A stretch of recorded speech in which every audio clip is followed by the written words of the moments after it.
अगर 10 या 10 से अधिक कर्मचारियों को नियुक्त किया है तो वह अपने कर्मचारियों को ग्रेच्युटी का लाभ देने के लिए सेवा है तो 15 महीने की सैलरी जो है वह सरकार हमें गिफ्ट में देगी। यही ग्रेच्युटी मतलब 15 अप्रैल को इस मामले की सुनवाई माननीय उच्च न्यायालय में होगी। अंजनी शरण जी के बेंच में इसकी सुनवाई होनी है। 22 नंबर पर लिस्टेड है हमारा केस और चूंकि 22 नंबर पर है तो हमें उम्मीद है, विश्वास है कि स्कूल के टीचर्स को भी ग्रेच्युटी का लाभ देने के लिए कहा था।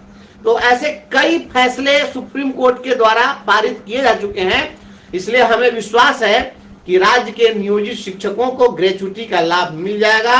सोमवार का दिन आपके नियोजित शिक्षकों के सेवा इतिहास में एक स्वर्णिम दिन बनेगा।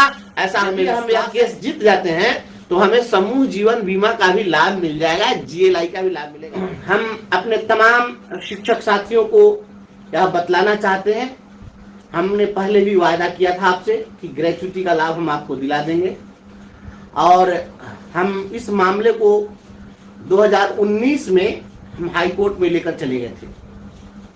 5 वर्षों का समय बीत चुका है न्यायालय में इस मामले को फाइल किए हुए और सोमवार को मतलब 15 अप्रैल को इस मामले की सुनवाई माननीय उच्च न्यायालय में होगी। अंजनी शरण जी के बेंच में इसकी सुनवाई होनी है। 22 नंबर पर लिस्टेड है हमारा केस और चूंकि 22 नंबर पर है तो हमें उम्मीद है, विश्वास है कि सुनवाई हो जाएगी। तो सोमवार को मुझे लगता है कि निश्चित रूप से न्यायालय अपना फैसला सुना देगा नियोजित शिक्षकों को ग्रेच्युटी के लाभ के मसले पर। तो ग्रेच्युटी का जो मुद्दा है, यह मुद्दा चूंकि पहले जब हमने केस फाइल किया था तो 2019 में माननीय उच्च न्यायालय में तत्कालीन न्यायाधीश अनिल कुमार उपाध्याय थे और अनिल कुमार उपाध्याय ने इस मामले को काफी गंभीरता से लिया था और उस समय में हमने पंचायती राज विभाग को पार्टी नहीं बनाया था।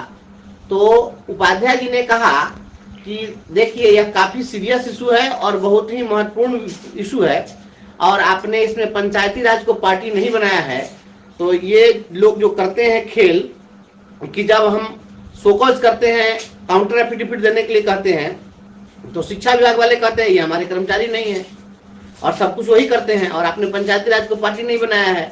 तो पंचायती राज विभाग को भी कोर्ट ने खुद से पार्टी बना दिया था और शिक्षा विभाग तो पार्टी है ही। और अनिल उपाध्याय जी ने सरकार से जब जवाबी हलफनामा मांगा तो जवाबी हलफनामा में ही उन्होंने कह दिया था, स्टेट गवर्नमेंट को डायरेक्शन दिया था कि while filing counter affidavit the state will consider the judgment passed by apex court so and so।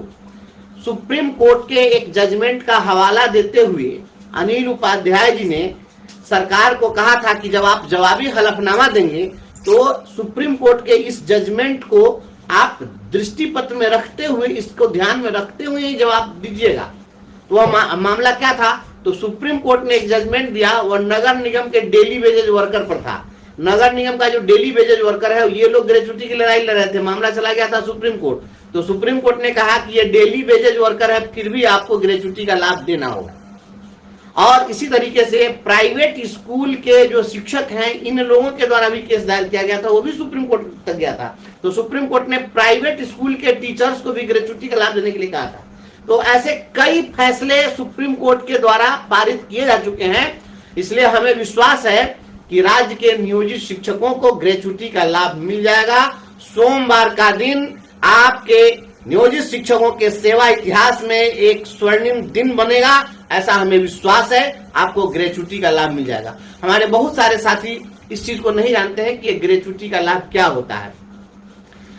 बहुत सारे लोग जानते भी हैं, कुछ लोग नहीं भी जानते हैं। तो आप जान लीजिए कि ग्रेच्युटी का जो उपबंध है, ग्रेच्युटी को हिंदी में उपदान या उपादान कहते हैं। तो यह जो उपदान की जो सुविधा मिलती है वह किसी भी कर्मचारी को सेवा निवृत्ति के उपरांत या सेवा काल में अगर किसी की मृत्यु हो जाती है तब तो उसको ग्रेच्युटी का लाभ मिलता है। और ग्रेच्युटी का लाभ क्या होता है, तो प्रत्येक 26 दिन अगर आप नियमित रूप से काम करते हैं तो उसके बाद सरकार 1 दिन की सैलरी, 1 दिन का वेतन गिफ्ट के रूप में देगी। यही ग्रेच्युटी है। इसको मोटे तौर पर जब आकलन किया जाता है तो 1 वर्ष में 15 दिन होता है।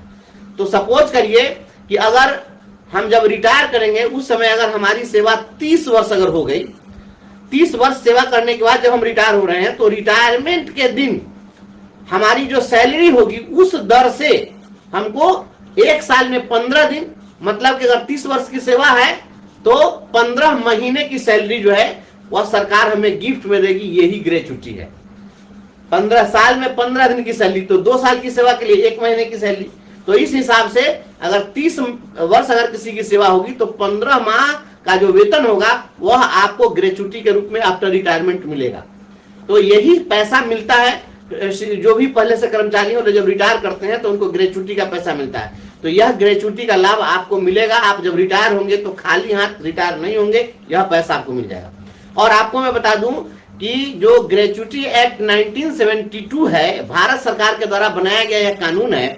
तो यह कानून जब लागू किया गया तो उसी ग्रेच्युटी एक्ट के सेक्शन 4C में स्पष्ट रूप से प्रावधान बनाया गया कि जब ग्रेच्युटी का लाभ दिया जाएगा तो उस कर्मचारी को उसके साथ ही ग्रेच्युटी के प्रोविजन के साथ ही उनका GLI भी किया जाएगा, ग्रुप लाइफ इंश्योरेंस भी किया जाएगा।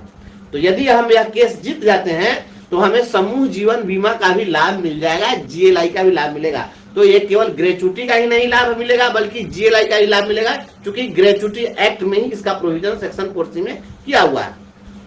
तो इस प्रकार से ग्रेच्युटी का लाभ मिलेगा।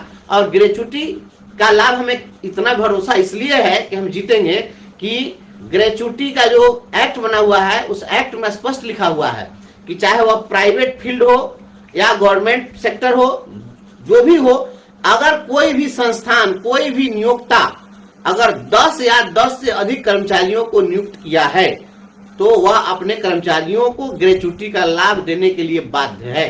तो हम कोर्ट में इसी बात को लेकर गए हुए हैं कि जब भारत सरकार ने यह कानून बना दिया, यह सेंट्रल लेजिस्लेचर है कि 10 व्यक्ति को कोई बहाल कर लिया है, 10 व्यक्ति को डेली वेज में भी खटवाएगा तब भी उसको ग्रेच्युटी का लाभ देना है, तो 4 लाख लोगों को जो बहाल करेगा वो ग्रेच्युटी का लाभ नहीं देगा? या तो अजीब सी बात है।